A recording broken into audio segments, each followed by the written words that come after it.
یہ ہیں خارجین اور ان کے عقائد۔ آج جتنی چاہے میٹھی بولی بول لیں، آج جتنا چاہے کسی کا نام لے لیں، اپنے عقائد سے عہدہ برا نہیں ہوگے تم۔ جس کی آنکھوں میں نور ہے، جس کے دل میں نور بھر دیا ہے امام مہدی گوہر شاہی نے، ان کو جھانسا نہیں دے سکتے تم۔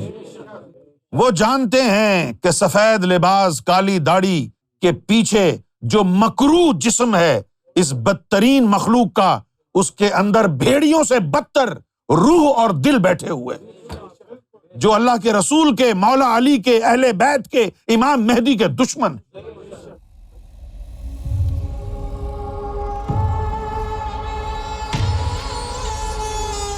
یہاں یہ ابو سلمہ سے روایت ہے، ابو سلمہ نے کہا کہ میں نے ابو سعید خدری رضی اللہ تعالی عنہ سے دریافت کیا، کیا آپ نے رسول اللہ صلی اللہ علیہ وسلم سے حروریہ یعنی خوارج، یہ جو لفظ حروریہ ہے یہ نکلا ہے حر سے، حر کا مطلب ہے آزاد، اسی سے نکلا ہے طریقت کا چوتھا باب حریت، آزادی۔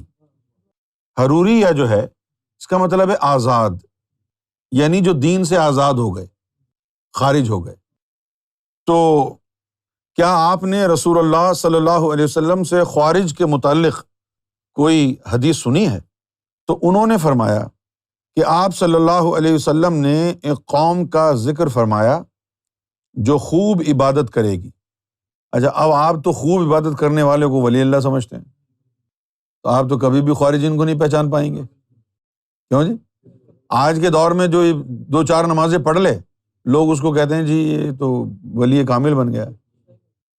آپ کیا دیکھتے ہیں؟ لوگوں کی داڑھی دیکھتے ہیں، ان کی نمازیں دیکھتے ہیں، ان کی پگڑی دیکھتے ہیں، جس کا شملہ اونچا ہے وہ زیادہ معزز ہے، یہی بات ہے نا۔ لیکن حضور صلی اللہ علیہ وسلم نے جب خوارجین کا ذکر فرمایا ہے تو پہلا ذکر یہ کر رہے ہیں کہ ان کی عبادتیں تم کو جو ہے حیران کر دیں گی، کہ وہ خوب عبادت کرے گی۔ اور پھر امام احمد کی ایک روایت میں ہے کہ وہ دین میں انتہائی پختہ نظر آئیں گے، ہر کام دین کے مطابق کریں گے، یہاں تک کہ تم اپنی نمازوں اور روزوں کو ان کی نمازوں اور روزوں کے مقابلے میں حقیر سمجھو گے، کہ یار نماز تو وہ لوگ پڑھتے ہیں، ہماری کہاں نماز، روزہ تو ان کا ہے، تو کتنے پختہ ہوں گے۔ اور ایسے لوگ اس دنیا میں بھرے ہوئے ہیں اس وقت۔ نبی پاک صلی اللہ علیہ وسلم کی تعریف سن لیں تو ان کے دلوں کو آگ لگ جاتی ہے، سرکار گوہر شاہی کا نام سن لیں تو لگتا ہے کہ کسی نے جو ہے مٹی کا تیل ڈال کے ماچس لگا دی ہے۔ نماز میں، روزے میں، تلاوت میں، ان میں بہت آگے، لیکن اللہ کے رسول سے بغض، اہل بیت سے بغض رکھتے ہیں، مولا علی سے بغض رکھتے ہیں، غوث اعظم سے بغض رکھتے ہیں، اور ایسے لوگ بہت بھرے ہوئے ہیں۔ اس دور کا ایک بہت بڑا فتنہ تو یہ لڑکا ہے جو جہلم سے بات کرتا ہے نا، انجینئر مرزا علی، یہ اس دور کا بہت بڑا فتنہ ہے۔ جیسے وہ مسیلمہ کذاب تھا، جیسے مرزا غلام احمد قادیانی تھا، اس پائے کا گمراہ شخص ہے یہ، جو نبی پاک صلی اللہ علیہ وسلم کی ذات کو سامنے رکھ کے ان کا تمسخر اڑائے، جو مولانا روم کا تمسخر اڑائے اور پنجابی لہجے میں، پنجابی زبان میں ان کو برا بھلا کہے، ان کی تحقیر کرے، تمسخر کرے، یہ خوارجین میں سے ہیں۔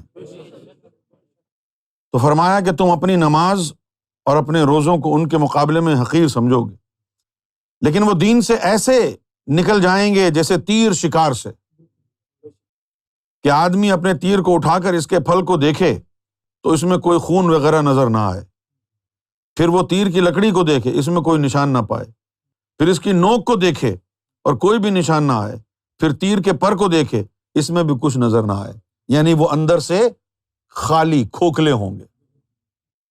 پھر ایک اور حدیث میں متفقہ علیہ حدیث ہے، وَهَذَا لفظ البخاری، اور یہ جو الفاظ، جو متن اس کا ہے، یہ بیان کیا ہے امام بخاری نے۔ فرمایا کہ حضرت عبداللہ بن عمر رضی اللہ تعالی عنہما روایت کرتے ہیں کہ میں نے رسول اللہ صلی اللہ علیہ وآلہ وسلم کو منبر پر یہ فرماتے ہوئے سنا کہ خبردار ہو جاؤ، فتنہ ادھر ہے، اپنے منبر پر تشریف فرماتے حضور صلی اللہ علیہ وسلم، اور ممبر پر بیٹھے ہوئے آپ نے انگلی کا اشارہ کیا مشرق کی طرف۔ میں بار بار آپ کو یہ لفظ کہہ رہا ہوں کہ جب حضور کہیں نا کہ مشرق کی طرف ہے، تو حضور جہاں بیٹھے ہیں اس جگہ سے مشرق جو بنتا ہے وہ مشرق ہے۔ ہاں، اب آج آپ لندن میں بیٹھ کے پھر مشرق ڈھونڈیں گے تو پھر وہ کوئی اور بن جائے گا، کیونکہ اب یہاں بیٹھ کے اگر آپ کہیں گے کہ مشرق کہاں ہے تو مشرق جو ہے جناب وہ شروع ہو جا رہا ہے انڈیا سے، پاکستان، بنگلہ دیش، اور مشرق جو ہے جاپان تک چلا گیا ہے۔ اس کو فار ایسٹ کہتے ہیں، کوئی مڈل ایسٹ ہے، کوئی ساؤتھ ایسٹ ایشیا ہے، اس طرح کی چیزیں ہیں۔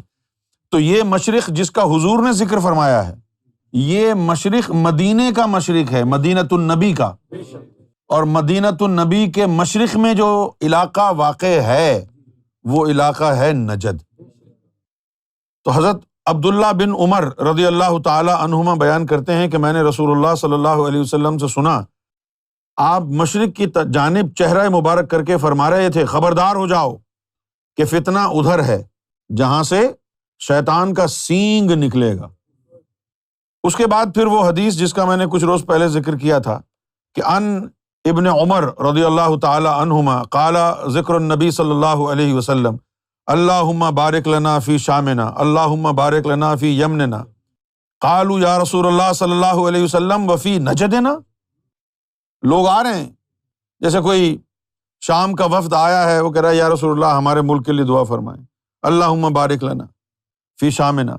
یمن کے لوگوں نے کہا جی ہمارے لیے بھی دعا کریں۔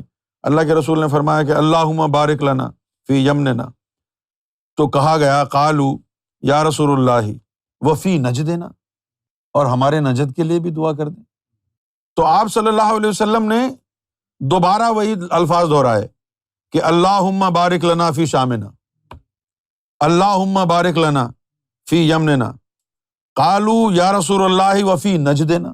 انہوں نے 3 دفعہ جو ہے یہ بات کہی، اور پھر جب 3 دفعہ یہ بات کہہ دی تو پھر نبی کریم صلی اللہ علیہ وسلم نے فرمایا فَأَظُنُّهُ قَالَ فِي ثَلَاثِ۔ 3 دفعہ انہوں نے جب یہ کہا تو پھر آپ نے فرمایا ہُنَاكَ زِلزَالُ وَالْفِتْنُ، کہ یہاں سے فتنہ اٹھے گا زلزلے کی مانند، وَبِهَا، اور یہاں سے یطلو قرن الشیطان، یہاں سے شیطان کا سینگ برآمد ہوگا۔ اور یہ روایت بخاری کی ہے۔ ذہن میں رکھنا ہمیشہ ہمیشہ کے لیے، دجال کے جس طرح طالبان کا جو بانی ہے، طالبان کو بنانے والا جو ہے، وہ پاکستان کی پارلیمنٹ ہاؤس میں بیٹھا ہوا ہے۔ کیا نام ہے اس کا؟ مولانا فضل الرحمان عرف مولانا ڈیزل۔ یہ وہ شخص ہے جس نے طالبان کو بنایا ہے، اس کی تربیت ہے۔ آپ طالبان کو رو رہے ہو، طالبان کا بانی پاکستان کی پارلیمنٹ میں بیٹھا ہوا ہے۔ اچھا، اگر وہ بندہ اکیلا طالبان کا ہمدرد ہوتا تو کیا اس کی جرت تھی کہ پاکستان کے پارلیمنٹ ہاؤس میں بیٹھا رہے سلامت؟ تو اس کے آگے پیچھے ادھر ادھر کتنے اس کے ہم خیال ہوں گے، بھرا ہوا ہے نا۔ جس طرح طالبان کو بنانے والا مولانا فضل الرحمان عرف مولانا ڈیزل ہے، اسی طرح دجال کی تربیت کرنے والا ابن تیمیہ اور محمد بن عبد الوہاب نجدی ہے۔ یہ اکابر ہیں دجال کے، ذہن میں رکھنا، بھولنا مت کبھی۔ امام بخاری نے اپنی صحیح میں باب کے عنوان ترجمہ الباب کے طور پر یہ حدیث روایت کی ہے۔ اللہ تعالیٰ کا فرمان اور اللہ کی شان نہیں کہ وہ کسی قوم کو گمراہ کر دے۔ وما کان اللہ لیضل قوما، کہ اور اللہ کہاں کسی قوم کو گمراہ کرتا ہے بعد از ہدیہم، کہ اس کے ہدایت اس کو دینے کے بعد کسی کو گمراہ نہیں کرتا، حتیٰ یبین لہم ما یتقون، کہ جب تک اسے یہ یعنی واضح نہ ہو جائے کہ یہ تقوی اختیار نہیں کریں گے۔ اچھا، حضرت عبداللہ بن عمر رضی اللہ تعالی عنہ ان خوارج کو اللہ کی بدترین مخلوق سمجھتے تھے، کیونکہ انہوں نے اللہ کی ان آیات کو لیا جو کفار کے حق میں نازل ہوئی تھی اور ان کا اطلاق مومنین پر کرنا شروع کر دیا۔ اور یہی کام ابن تیمیہ اور محمد بن عبد الوہاب نجدی نے کیا، یہی کام ان کے ناجائز علماء آج اس دور تک میں کر رہے ہیں۔ جو آیات مردودوں کے لیے اتری تھیں، شیطان کے دوستوں کے لیے اتری تھیں، وہ آیات یہ اللہ کے دوستوں پر فٹ کر دیتے ہیں۔ یعنی حضرت عبداللہ بن عمر رضی اللہ تعالیٰ عنہ کہہ رہے ہیں، کیا کہہ رہے ہیں؟ کہ ان خوارجین نے اللہ تعالیٰ کی ان آیات کو لیا جو کفار کے حق میں نازل ہوئی تھیں اور ان کا اطلاق مومنین پر کرنا شروع کر دیا۔ اور امام عسقلانی فتح الباری میں بیان کرتے ہیں کہ امام طبری نے اس حدیث کو تہذیب الآثار سے بکیر بن عبداللہ ابن اشج کے طریق سے مسند علی رضی اللہ تعالیٰ عنہ میں شامل کیا ہے، اور انہوں نے نافع سے پوچھا کہ عبداللہ بن عمر رضی اللہ تعالیٰ عنہما کی حرویہ یعنی خوارجین کے بارے میں کیا رائے تھی، تو انہوں نے فرمایا کہ وہ انہیں اللہ تعالیٰ کی بدترین مخلوق خیال کیا کرتے تھے، جنہوں نے اللہ تعالیٰ کی ان آیات کو لیا جو کفار کے حق میں نازل ہوئی تھیں اور ان کا اطلاق مومنین پر کر دیا۔ امام عسقلانی کہتے ہیں کہ اس حدیث کی سند صحیح ہے، اور تحقیق یہ سند حدیث صحیح مرفوع ہے۔ میں امام مسلم کے ہاں ابو ذر غفاری کی خوارج کے وصف والی حدیث میں ثابت ہے، اور وہ حدیث یہ ہے وہ خلق اور خلق میں بدترین لوگ ہیں۔ اور امام احمد بن حنبل کے ہاں بھی اس کی مثل حضرت انس بن مالک رضی اللہ تعالیٰ عنہ سے مروی مرفوع حدیث ہے۔ اچھا، پھر اس کے آگے آ جائیے کہ امام بزار کے ہاں شعبی کے طریقے سے وہ حضرت عائشہ صدیقہ رضی اللہ تعالیٰ عنہا سے روایت کرتے ہیں کہ انہوں نے فرمایا کہ حضور نبی اکرم صلی اللہ علیہ وسلم نے خوارج کا ذکر کیا اور فرمایا کہ وہ میری امت کے بدترین لوگ ہیں اور انہیں میری امت کے بہترین لوگ قتل کریں گے۔ حضرت ابو غالب نے حضرت ابو امامہ رضی اللہ تعالیٰ عنہ سے روایت کیا کہ انہوں نے مسجد دمشق کی سیڑھیوں پر خارجیوں کے سر نصب کیے ہوئے دیکھے۔ جب سر نصب کیے ہوئے دیکھے، صرف سر، تو ان کو دیکھ کے حضرت ابو امامہ نے کہا کہ یہ جہنم کے کتے، آسمان کے نیچے بدترین مخلوق ہیں۔ ابو غالب کہتے ہیں کہ میں نے حضرت ابو امامہ رضی اللہ تعالیٰ عنہ سے عرض کیا کیا آپ نے یہ رسول صلی اللہ علیہ وسلم سے سنا ہے؟ انہوں نے فرمایا کہ اگر میں نے حضور صلی اللہ علیہ وسلم سے 1 2 3 4 یہاں تک کہ 7 بار تک گنا سنا ہوتا تو تم سے بیان نہ کرتا۔ یعنی 1 2 بار نہیں، بارہا انہوں نے فرمایا کہ یہ بدترین مخلوق ہے۔ حضرت عبداللہ بن عمر رضی اللہ تعالیٰ عنہ روایت کرتے ہیں کہ حضور نبی کرم صلی اللہ علیہ وسلم نے جبکہ آپ صلی اللہ علیہ وسلم باب عائشہ کے پاس کھڑے ہوئے تھے، اپنے ہاتھ سے مشرق کی طرف اشارہ کرتے ہوئے فرمایا فتنہ وہاں سے ہوگا جہاں سے شیطان کا سینگ نکلے گا۔ پھر ایک اور حدیث میں حضرت عبداللہ بن عمر رضی اللہ تعالیٰ عنہ سے روایت ہے کہ نبی کریم صلی اللہ علیہ وسلم نے فرمایا کہ اے اللہ ہمارے لیے ہمارے شام میں اور ہمارے یمن میں برکت عطا فرما، اور ایسا آپ نے 2 مرتبہ فرمایا۔ تو ایک آدمی نے عرض کیا یا رسول اللہ صلی اللہ علیہ وسلم، اور ہمارے مشرق میں بھی برکت ہو، وہ نجد کا تھا کہ ہمارے مشرق میں بھی برکت ہو، تو نبی پاک صلی اللہ علیہ وسلم نے فرمایا وہاں سے تو شیطان کا سینگ نکلے گا، اور وہاں شر اگر 10 حصے ہے دنیا کا تو اس میں سے 9 حصے شر وہاں سے نکلے گا۔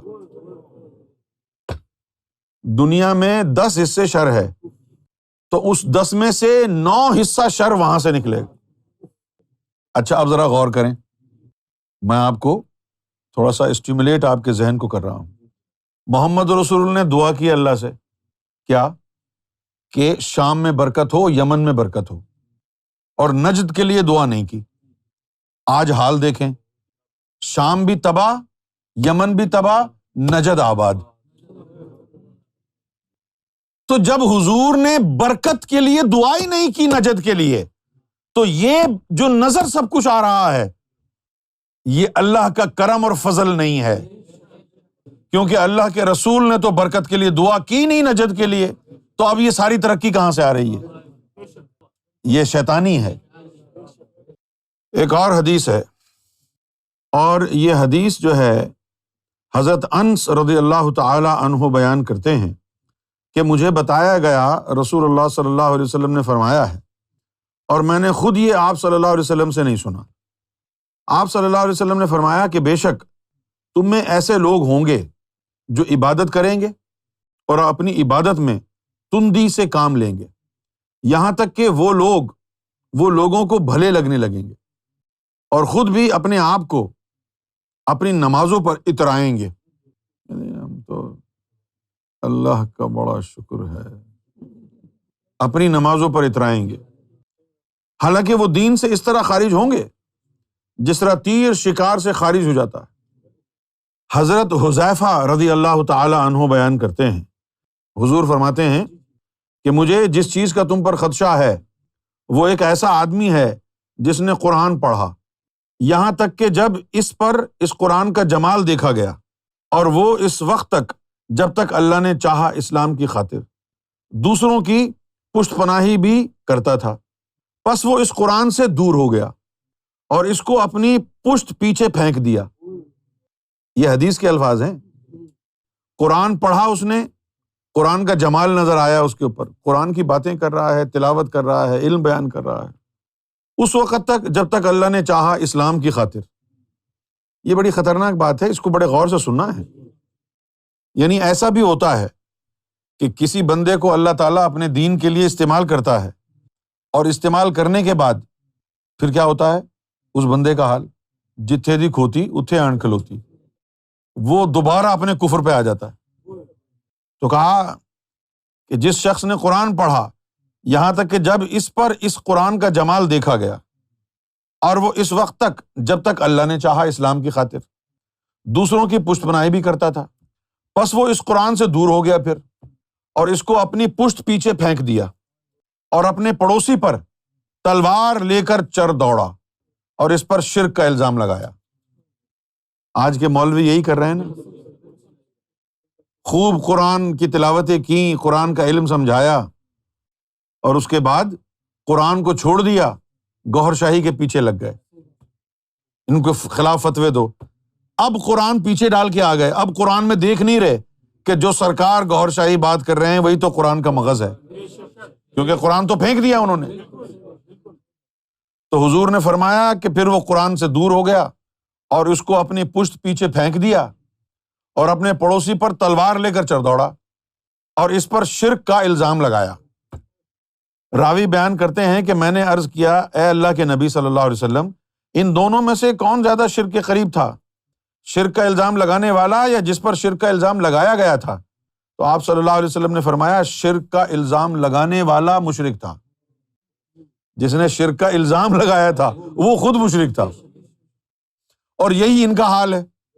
آپ یقین کریں، کتابیں بھری ہوئی ہیں ہمارے اسلاف اور اکابرین کی، جنہوں نے دین کی اصل محمد رسول اللہ صلی اللہ علیہ وسلم اور اہل بیت کی محبت کو قرار دیا ہے۔ جو بھی علماء حق، اولیاء اللہ، صالحین گزرے ہیں، انہوں نے یہی کہا ہے کہ دین کا جو نچوڑ ہے، دین کا جو عرق ہے، وہ نبی پاک صلی اللہ علیہ وسلم کی محبت اور ان کے اہل بیت کی محبت ہے، اولیاء اللہ کی، صالحین کی محبت۔ اور یہ جو فرقہ ہے، انہوں نے حضور نبی پاک صلی اللہ علیہ وسلم کے بارے میں ایسی باتیں کی ہیں، ایسے ان کے عقائد ہیں کہ اگر آپ سن لیں تو آپ کو اتنا غصہ آئے۔ یہ وہ لوگ ہیں جنہوں نے کہا کہ جس کا نام محمد یا علی ہے، معاذ اللہ، وہ کسی قابل نہیں۔ ذاکر نائک وہ بھی ان خوارجین میں سے ہے۔ وہ کیا کہتا ہے؟ محمد رسول اللہ سے مانگنا بھی شرک ہے، لیکن حقیقت کیا ہے؟ محمد کی محبت دین حق کی شرط اول ہے، اسی میں ہو اگر خامی تو سب کچھ نامکمل ہے۔ لوح بھی تو، قلم بھی تو، تیرا وجود الکتاب، گنبد آبگین رنگ، تیرے محیط میں حباب، اور تیری نگاہ ناز سے دونوں مراد پا گئے، عقل غیاب جستجو، عشق حضور اضطراب۔ نبی کریم صلی اللہ علیہ وسلم کی محبت ہی تو دین کی روح ہے۔ عبد الرشید گنگوہی نے اپنی کتاب میں لکھا ہے کہ بھائی معاذ اللہ ثم معاذ اللہ العیاذ باللہ کہ حضور صلی اللہ علیہ وسلم کی حیثیت بس ایسی ہے جیسے ڈاکیا کی نہیں ہوتی ہے، وہ ڈاک لے کے آیا ہے، یہ وہی لے کے آئے ہیں، بس اتنی عزت کرو۔ یہ ہیں خارجین اور ان کے عقائد۔ آج جتنی چاہے میٹھی بولی بول لیں، آج جتنا چاہے کسی کا نام لے لیں، اپنے عقائد سے عہدہ برا نہیں ہوگے تم۔ جس کی آنکھوں میں نور ہے، جس کے دل میں نور بھر دیا ہے امام مہدی گوہر شاہی نے، ان کو جھانسا نہیں دے سکتے تم۔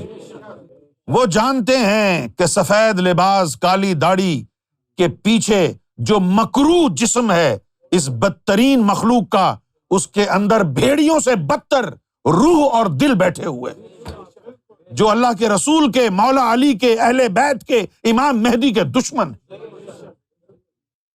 یہ دشمن خدا ہیں، یہ دشمن مصطفیٰ ہیں، یہ دشمن اہل بیت ہیں، دشمن آل رسول ہیں، لہٰذا دشمن امام مہدی علیہ الصلوۃ والسلام۔ اچھا، ان کا اب طریقہ کیا ہے؟ جیسے یہ شخص جس نے قرآن اپنے پشت پر پھینکا، تلوار نکالی، پڑوسی کو جا کے الزام لگا دیا کہ یہ مشرک ہے، یہی کام ان کی فطرت میں ہے۔ گزشتہ 15 صدیوں سے یہی کام کرتے آ رہے ہیں یہ خوارجین، اور اس دور میں کیا کر رہے ہیں یہ گستاخان رسول؟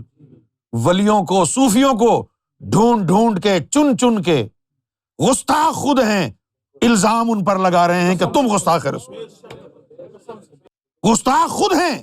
جس طرح یہ خوارج خود مشرک تھا، قرآن پیچھے پھینکا، پڑوسی کے اوپر تلوار لے کے چڑھا اور کہنے لگا کہ یہ مشرک ہے۔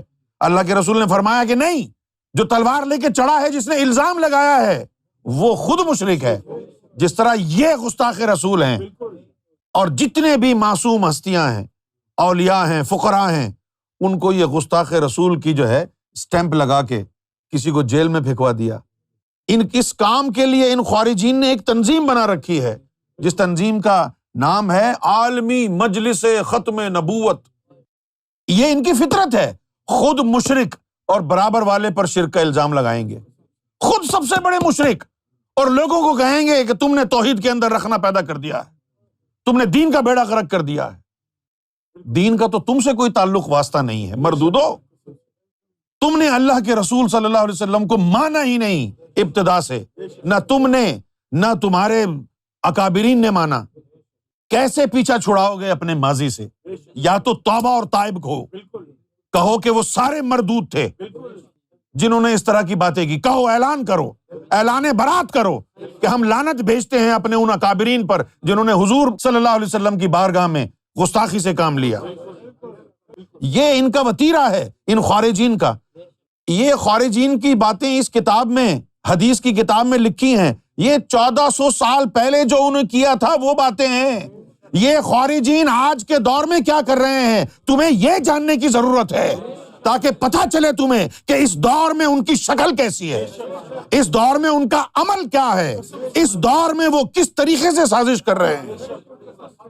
اگر آج کے دور کے حساب سے تم نے ان خارجین کو نہ سمجھا تو ایمان سے ہاتھ دھو بیٹھو گے۔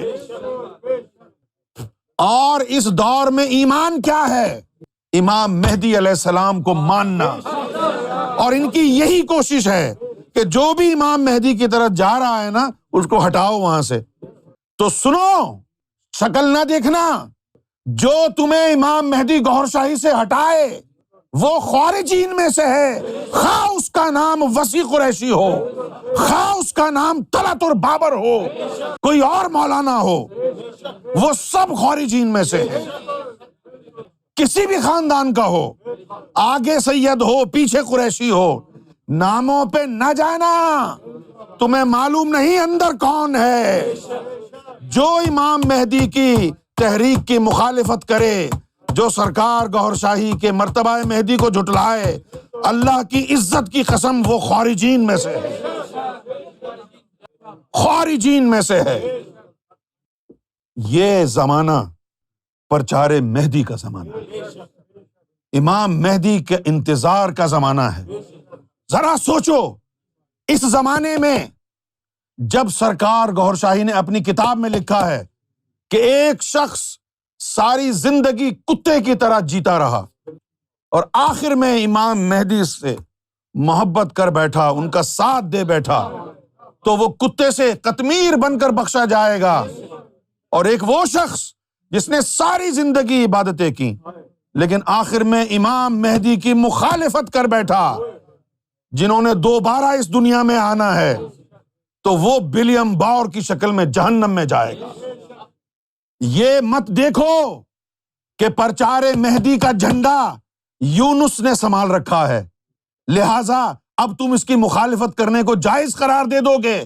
یہ دیکھو کہ یہ عمل کیا ہے، عمل یہ ہے کہ یہ سیدنا امام مہدی گوھر شاہی کی تحریک مہدی چل رہی ہے۔ نام لیں گے میرا، مخالفت کریں گے سرکار گوھر شاہی کی، یاد رکھنا، نام لیں گے میرا اور تیر چلائیں گے سرکار گوھر شاہی کی طرف، اس کو بھولنا مت، نام لیں گے میرا۔ ان کو مجھ سے بغض نہیں ہے، ان کو اس ذات سے بغض ہے جس کا جھنڈا میں نے اٹھا رکھا ہے۔ یہ تحریک مہدی کا علم میرے ہاتھ میں ہے، اسی لیے میں ان کا دشمن ہوں۔ اگر یہ علم تیرے ہاتھ میں ہوتا تو تو ان کا دشمن ہوتا، اگر یہ علم تیرے ہاتھ میں ہوتا تو تو ان کا دشمن ہوتا۔ جس کے ہاتھ میں یہ علم ہے یہ اس کے دشمن ہے۔ یہ وہ دور ہے کہ جب آپ نے امام مہدی علیہ الصلوۃ والسلام کا ساتھ دینا ہے۔ ان عبداللہ بن عمرو رضی اللہ تعالی عنہما قال یاتی علی الناس زمان، ایسا زمانہ انسانوں پر آئے گا، یجتمعون کہ وہ جمع ہوں گے، ویصلون اور نماز پڑھیں گے، فی المساجد مسجدوں میں، ولیس فیہم مومن لیکن ان میں کوئی مومن نہیں ہوگا۔ یہ حدیث ابو ہریرہ رضی اللہ تعالی عنہ سے مروی ہے، بیان کرتے ہیں کہ حضور نبی اکرم صلی اللہ علیہ وسلم نے فرمایا کہ آخری زمانے میں کچھ لوگ پیدا ہوں گے جو دنیا کو دین کے ذریعے حاصل کریں گے۔ ادھر تقریر کی ہے 10 لاکھ، ادھر تقریر کی ہے، نکاح پڑھایا ہے 2 لاکھ، دعا کرائی ہے 3 لاکھ۔ یہ ہے دین کو بیچنا، دنیا دین کے ذریعے حاصل کریں گے۔ تو یہی یہاں اس حدیث میں آیا ہے کہ آخری زمانے میں کچھ لوگ پیدا ہوں گے جو دنیا کو دین کے ذریعے حاصل کریں گے، لوگوں کے سامنے بھیڑ کی کھالوں کا نرم لباس پہنیں گے، نرم لباس پہنیں گے لوگوں کے سامنے، ان کی زبانیں شکر سے زیادہ شیریں ہوں گی، ایک روایت میں ہے کہ شہد سے بھی زیادہ میٹھی ہوگی۔ دیکھ تو رہے آپ، دیکھیں ماشاء اللہ، دیکھیں، اور ان کے دل بھیڑیوں کے دلوں کی طرح خونخوار ہوں گے۔ اللہ تعالیٰ فرماتا ہے کیا یہ لوگ مجھے دھوکہ دینا چاہتے ہیں یا مجھ پر دلیری کر رہے ہیں کہ دیکھ ہم نہیں ڈرتے تجھ سے۔ یہی تو ہوتا ہے آج بھی کہ جیسے اللہ کو کہتا ہے نہیں ڈرتے ہم تجھ سے، اکھاڑ لے جو اکھاڑنا ہے۔ یہ ایٹیچیوڈ ہے ان کا۔ جو بھی خارجین کا نطفہ ہوگا آپ کو یہی چیز نظر آئے گی جو آپ دیکھتے ہیں۔ پھر فرمایا مجھے اپنی ذات کی قسم، جو لوگ ان میں سے ہوں گے میں ضرور ان پر ایسے فتنے بھیجوں گا جو ان میں سے برباد لوگوں کو بھی حیران کر دیں گے۔ انہوں نے روایت کی کہ حضور نبی کریم صلی اللہ علیہ وسلم نے فرمایا کہ ان قریب 9 عمر لوگ نکلیں گے، نوجوان جو نہایت تیز ترار، ایسے ہی انجینئر کی طرح نہایت تیز ترار، اور قرآن کو نہایت فصاحت و بلاغت سے پڑھنے والے، اور وہ قرآن پڑھیں گے لیکن ان کے حلق سے نیچے نہیں اترے گا۔ حضرت انس بن مالک رضی اللہ تعالی عنہ سے مروی ہے، انہوں نے فرمایا کہ حضور نبی اکرم صلی اللہ علیہ وسلم کے زمانہ مبارک میں ایک شخص تھا جس کی عبادت گزاری اور مجاہدے نے ہمیں حیرانگی میں مبتلا کر دیا، اور ایک روایت میں ہے یہاں تک آیا ہے کہ حضور صلی اللہ علیہ وسلم کے صحابہ کرام میں سے بعض اسے خود سے بھی افضل گردانتے تھے۔ بعض صحابہ ایسے تھے جو اس کے بارے میں کہتے تھے کہ یار یہ ہم سے افضل ہے۔ ہم نے رسول اللہ صلی اللہ علیہ وسلم کے سامنے اس کا نام لیا اور اس کی صفات بیان کر کے اس کا تعارف کرایا۔ ایک دفعہ ہم اس کا ذکر کر رہے تھے کہ وہ شخص آ گیا۔ ہم نے عرض کیا یا رسول اللہ وہ شخص یہ ہے جس کی ہم بات کر رہے تھے نا، یا رسول اللہ وہ شخص یہ ہے۔ آپ صلی اللہ علیہ وسلم نے فرمایا بے شک تم جس شخص کی خبر دیتے تھے یقیناً اس کے چہرے پر شیطانی رنگ ہے۔ تو وہ شخص قریب آیا یہاں تک کہ ان کے پاس آ کر کھڑا ہو گیا اور اس نے سلام بھی نہیں کیا۔ تو حضور نبی پاک صلی اللہ علیہ وسلم نے اسے فرمایا میں تجھے اللہ کی قسم دیتا ہوں کہ سچ بتانا، جب تو مجلس کے پاس کھڑا تھا تو نے اپنے دل میں یہ نہیں کہا تھا کہ ان لوگوں میں مجھ سے افضل یا مجھ سے زیادہ برگزیدہ شخص کوئی نہیں؟ اس نے کہا اللہ کی قسم ہاں میں نے کہا تھا دل میں۔ پھر وہ مسجد میں داخل ہوا، نماز پڑھنے لگا، اور ایک روایت میں ہے کہ پھر وہ شخص مڑا، مسجد کے صحن میں آیا، نماز کی تیاری کی، ٹانگیں سیدھی کی اور نماز پڑھنے لگا۔ تو حضور صلی اللہ علیہ وسلم نے فرمایا اس شخص کو کون مارے گا؟ حضرت ابو بکر نے عرض کیا میں کروں گا۔ سو وہ اس کے پاس گئے تو اسے نماز پڑھتے ہوئے پایا، کہنے لگے سبحان اللہ، میں نماز پڑھتے شخص کو کیسے ماروں؟ جبکہ حضور نبی پاک صلی اللہ علیہ وسلم نے نمازیوں کو قتل کرنے سے منع کیا ہے۔ تو منع کیا ہے تو اب تو کہا ہے کہ جاؤ۔ تو وہ اسے مارے بغیر باہر نکل گئے۔ حضور نے فرمایا تو نے کیا کیا؟ عرض کیا میں نے اس حالت میں کہ وہ نماز پڑھ رہا ہے اسے مارنا پسند نہیں کیا، جبکہ آپ نے نمازیوں کو قتل کرنے سے منع کیا تھا۔ تو آپ نے فرمایا اس شخص کو کون مارے گا؟ اب دوسرے سے کہہ رہے ہیں۔ حضرت عمر نے عرض کیا کہ میں کروں گا۔ سو وہ اس کے پاس گئے۔ اچھا اب بے وقوفی کی بات یہ ہے کہ ابھی انہوں نے سنا ہے یہ کہ وہ نماز پڑھ رہا ہے، اور ایک بندہ جو ہے واپس آ گیا ہے کہ بھائی نماز میں مار نہیں سکتے اس کو ہم، یہ سن لیا نا انہوں نے، تو اب وہ کہہ رہے ہیں نہیں میں کر دیتا ہوں۔ اب وہ گئے ہیں تو وہ اس کے پاس گئے تو اسے اللہ کی بارگاہ میں چہرہ جھکائے دیکھا، یعنی سجدے میں۔ تو حضرت عمر نے کہا حضرت ابو بکر مجھ سے افضل ہیں، لہٰذا وہ بھی اسے مارے بغیر نکل گئے۔ تو حضور نے فرمایا تو نے کیا کیا؟ عرض کیا میں نے اسے اللہ کی بارگاہ میں سر جھکائے دیکھا تو ایسی حالت میں مارنا پسند نہیں کیا۔ آپ نے فرمایا کہ کون اس شخص کو مارے گا؟ تو حضرت علی نے عرض کیا میں۔ آپ نے فرمایا تم ہی اس کے لیے ہو، اگر تم نے اسے پا لیا تو تم ضرور مارو گے۔ راوی نے بیان کیا کہ وہ اندر اس کے پاس گئے، دیکھا تو وہ چلا گیا، تو وہ حضور کے پاس لوٹ آئے۔ آپ نے فرمایا تو نے کیا کیا؟ حضرت علی نے عرض کیا کہ میں نے دیکھا تو وہ چلا گیا۔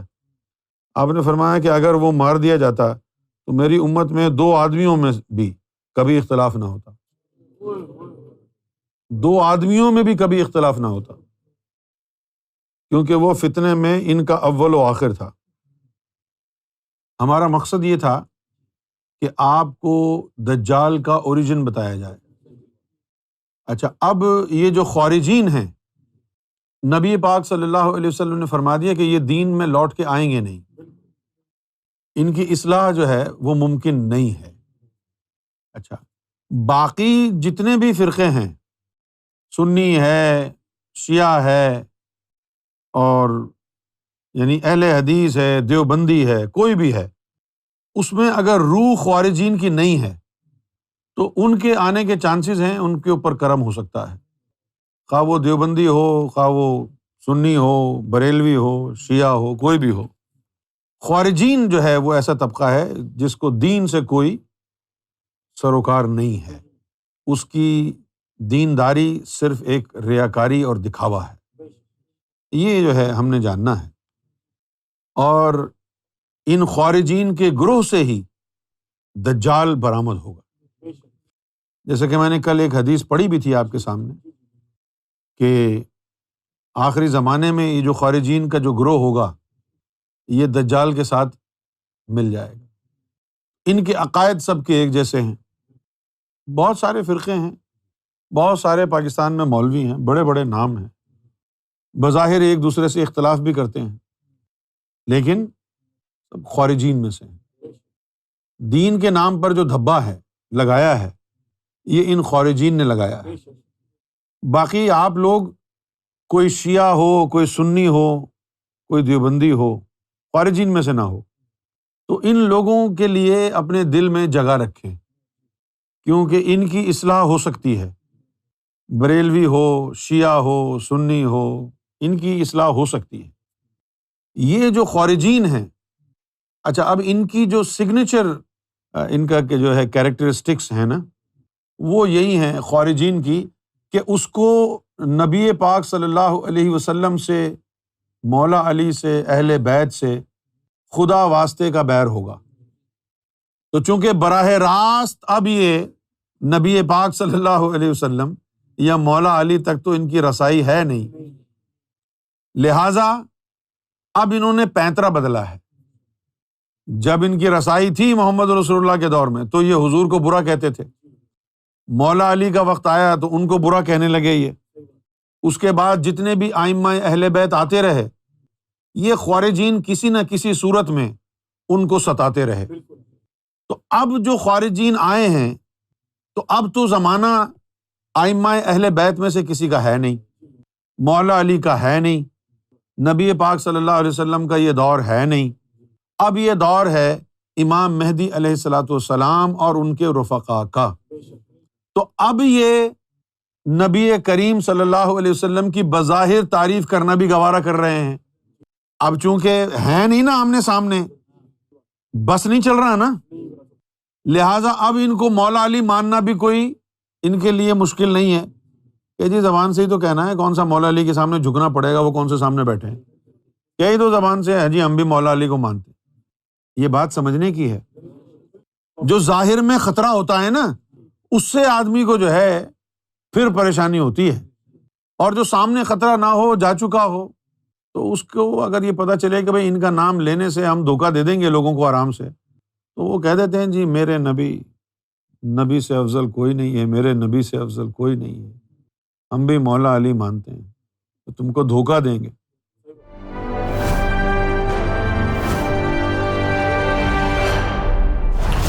TV, bringing light, love, and peace in your life.